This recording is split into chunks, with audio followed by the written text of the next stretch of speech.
Okay, I'm doing this vlog because I have started a website on GoFundMe to pay for my sexual reassignment surgery.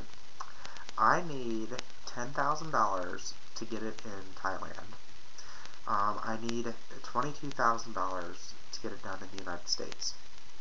I would much prefer to get it done in the United States because I don't think I want to be that far away from my family and friends when I'm recovering from this surgery. So today I want to talk a little bit about how important the surgery is to me. I want to talk a little bit about maybe kind of this misunderstanding I think people have about being transsexual. It's not, I mean, I guess for example, I think my father pretty much accepts me, but I think he thinks of me as more of like a really queer man, whereas I am most certainly not a man. Like, I'm not a queer man, I'm not a man anyway. Like, I'm not. I am, I think, I know if you could look at me for my mind and my soul, and not just my physical, one aspect of my body, you would not see anything male about me. I mean, I have masculine qualities, just like everybody does, and I have feminine qualities, but I am definitely female, and I definitely need to have this surgery to be a complete person. That sounds so cliche, and, you know, honestly, there was a point in my life where I didn't understand that, and I'm not going to go too briefly into my history in this video. I'm going to do another video, and I'll probably post that video to this webpage that I started as well, because I'm posting this to YouTube and that webpage.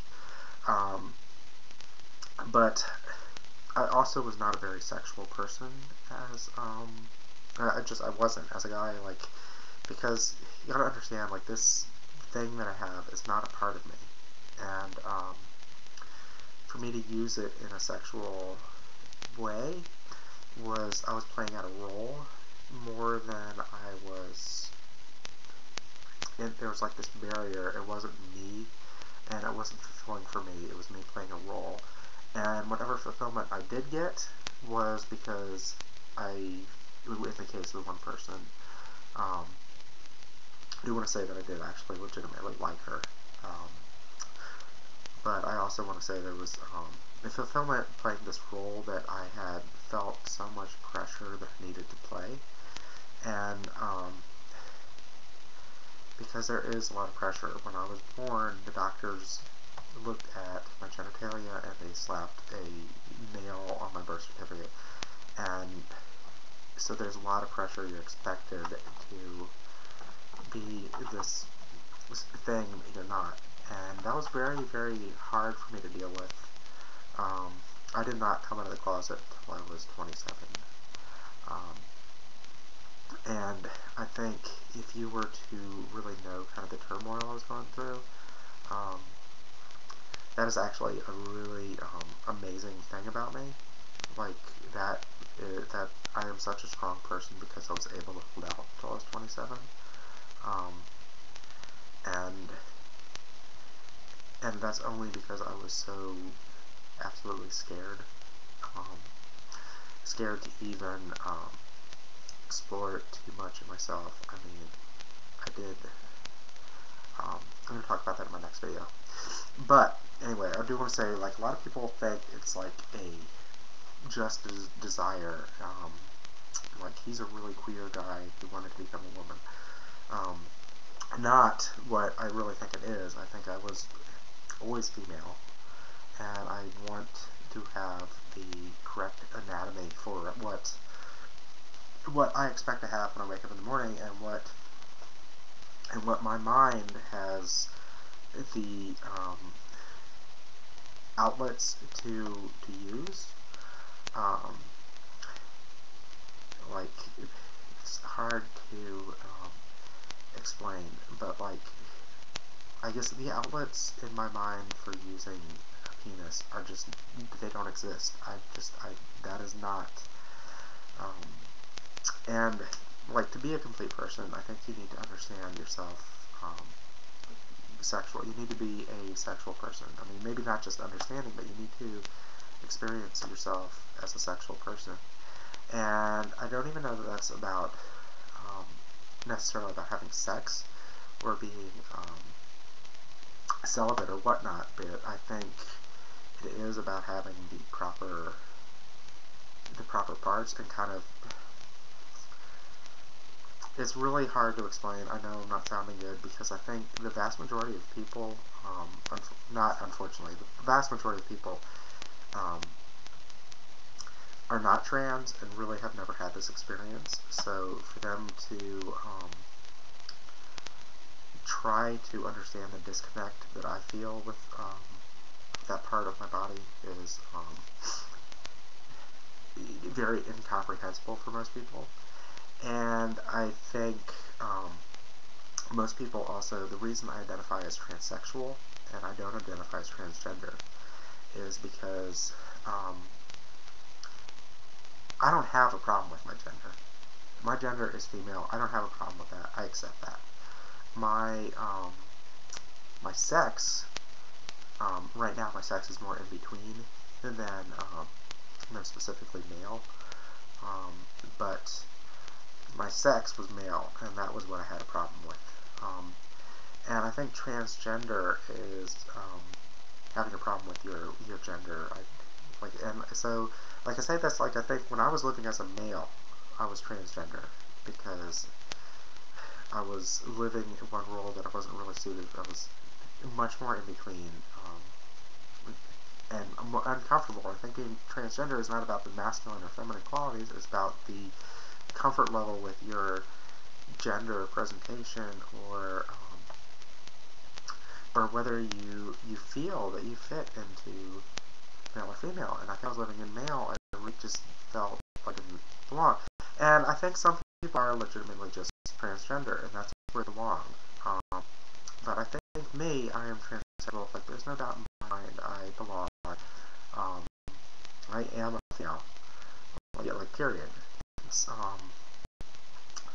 It's what this is.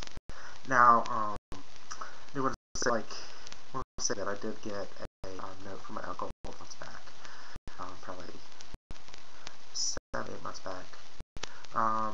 Told me that this sexual reassignment surgery is not as important as open surgery, and I think that really, I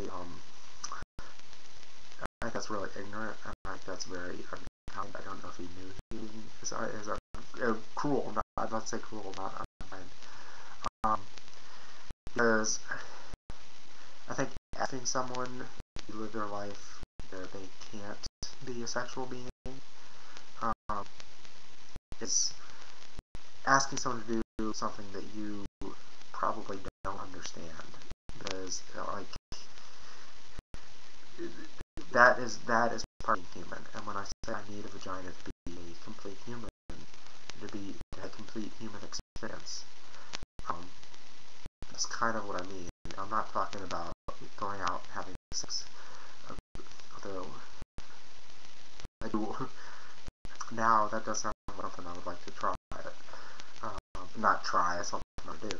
But I'm talking about just being a sexual being. Like infants are, they might not have sex yet, but they are sexual beings. And I think transsexuals, we don't have that. And wanting and needing the surgery is so that I can have that. And I think if you have had that entire life, and you know that you can't even conceive what it is not to have it, I think you are confusing a transsexual with a transgendered person, and you're thinking that they're transitioning because of discomfort with gender. And I was discomfort living in a male gender, but that's because I wasn't a male. I did not have a male gender. It's not because I did not transition because I wanted to wear tank tops like this, although I did. I did not transition because I wanted to be able to wear skirts and high heels and makeup, which I'm not wearing makeup today, I'm sick. But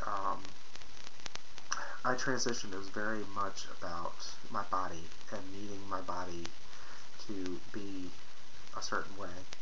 And that, for me, is really what it's all about. It always has been about. That's why I started hormones the first time when I was 20. I was on hormones for about 4 or 5 months. And then I was on hormones again for like 3 months when I was 26. And then I finally started them again. I was 28 by the time I finally got the doctors, but I wanted to do it under medical supervision because I wanted it to be safe. But I had thought because I didn't want to deal with transitioning, and I had logically justified it. It's like, well, maybe if I had a female body and lived as a man, I would be happier. But no, I mean, I had to bite the bullet and go through transition. And at this point, I have basically transitioned. It's just this one last step that I need to take. I'm going to take. It's going to happen. I'm putting it out there. I hope that people do give me money, or they let me know of resources that I don't know about.